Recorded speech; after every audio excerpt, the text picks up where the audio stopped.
Go ahead and move on to reports and communications. The following reports and communication items are provided for the council's information. No action can be taken on these items under this section unless the council agrees to include it on a subsequent agenda. The first up this evening is Councilmember Kirchner. Thank you, Mayor. You're welcome. I'd like to start by saying how much I appreciated being involved with the Fire Ops 101 Academy a few months ago, and to the gentlemen and ladies in the audience. It gave me a new appreciation for that line of work, so thank you once again for that. Well, it's been a lot of budget workshops, but see, on the 19th, the Oversight Board was canceled. Along with, we did have a priorities workshop that evening, 21st budget review, 25th budget study session, another workshop. A lot of good stuff we talked about that we talked about this evening as well. I am happy to announce to anybody that doesn't already know that baseball will continue this season for Yuba City Gold Sox. We will have baseball in the area. So their first season opener, is the 3rd, which will be this Thursday at Bryant. Is that right? Bryant Field over in Marysville. So come on out, enjoy baseball. To the mayor. Thank you, sir. Next up is Vice Mayor Shaw. Hold on. Wrong number. Next up is Councilmember Harris. Well,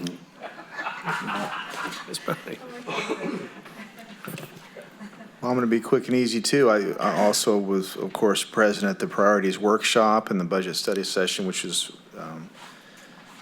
appreciated. Learned a lot, and definitely appreciate all the hard work that goes into all those documents. SACOG, it's a review time for executive directors, both in SACOG and Transit Authority. We did the review of Executive Director Corliss, also adopted our final budget and overview overall work plan. Transit Authority, again, with Michael Bassett's review, he does a great job. And we have the special meeting approving making an offer on the purchase of Avondale property for relocating the transit facility out in Linda in response to the growing need for space. And of course, the Highway 70 project is consuming, probably very likely going to be consuming some of their property.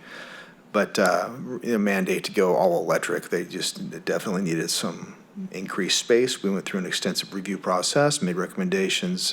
Board unanimously accepted the recommendation, which is out in Avondale. And based on our last meeting, and perhaps you can elaborate if you want to, but we went ahead and going to make an offer on that property, and hopefully it'll go through. And we're excited to see some results out there.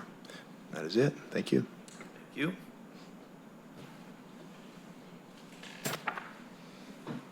Councilmember Espandola. Am I the third batter? Is that a bad position? You led off twice in a row. Okay, I'm just wondering. Thank you. It's been, last week it's been, or the last couple of weeks have been pretty slow meeting-wise. Attended the priorities workshop and the proposed budget workshop that has already been mentioned. And I plan on attending the baseball games Thursday, I think, if I can get a fan or an umbrella, something, for the heat. But that's all I have. Thank you. Now, sir. Thank you, sir. So it has been kind of a busy couple of weeks, culmination of a long process with the budget ad hoc committee and everything working forward. So thank you for everyone involved, several of them. Oh, there's Spencer. Spencer, you and your team and all the department heads, thank you guys. It's been quite the adventure, and we did some good work, so thank you. Going back to Transit Authority, we did submit the official offer on the Avondale property, which would not put the future transit facility in Yuba City. It would be out in Linda. But as the subcommittee from both sides of the river looked at, it was honestly the best location that was presented. And so great work there, Councilmember Harris, you and the rest of the team. We did have a special meeting, and I signed the contract on Friday afternoon. So it's going through discovery right now for the last couple of conditions, and fully expect to have it closed realistically probably under 30 days. And what is significant about that is a couple of weeks ago, we worked with RHA about the new project they brought forward. The Avondale property, even though it's over in Linda, it's tied back to the credits on that property as well. So it's going to make that project even more attractive for our area. So while we may have lost the transit facility, it may add to the housing project that they're going to be looking at over in Richland Housing. So the other one was RWMA. The only thing that's important there is the JPA is still getting near its final, and I expect it to be probably before us in July or August.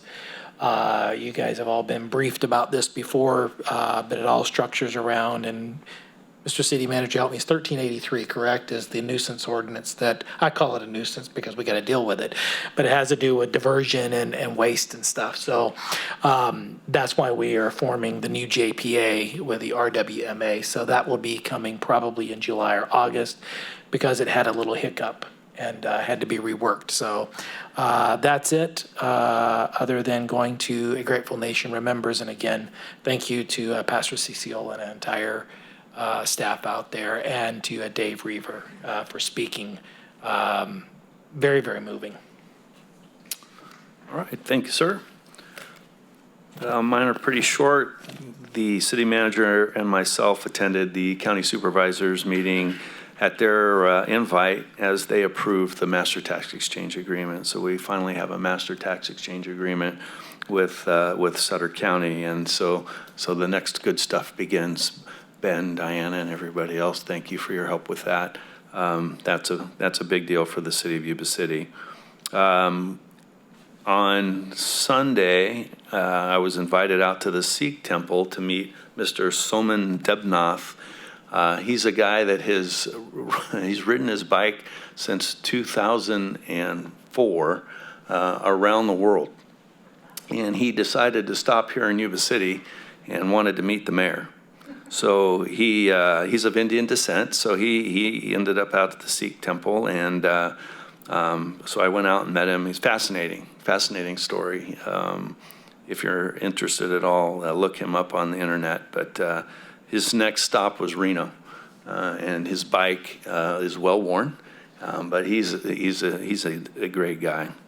I did attend the Grateful Nation Remembers, and we spoke about that earlier this evening. Fantastic program. I hadn't been to that for several years, and they put on quite the production.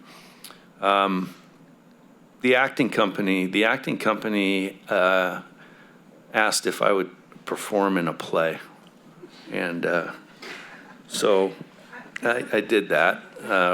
It's virtual. So I don't know how you do a virtual play, but I guess it starts on the 11th of June. So myself and some other electeds were drafted into that. Take a look at it. It's probably pretty funny.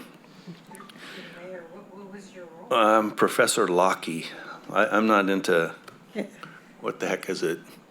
Oh, I can't remember. Thank you, Harry Potter. Yeah. Oh, Yeah. It's a Harry Potter play. But the acting company was so much energy, fun stuff. Two great things that I think I want to announce. I have the privilege of announcing that you all will be happy to hear. Number one, we are planning a parade for 4th of July this year. It will be somewhat different as far as how the food's delivered. And I'm not exactly sure if we're going from Center Street or the town fountain. I'm hoping it's Center Street to return it to its roots. We're still working out the details, Okay. Mayor, but we should have that at the next meeting. And as I mentioned before, later that evening, we will be having a fireworks show that comes out of the Riverfront Park.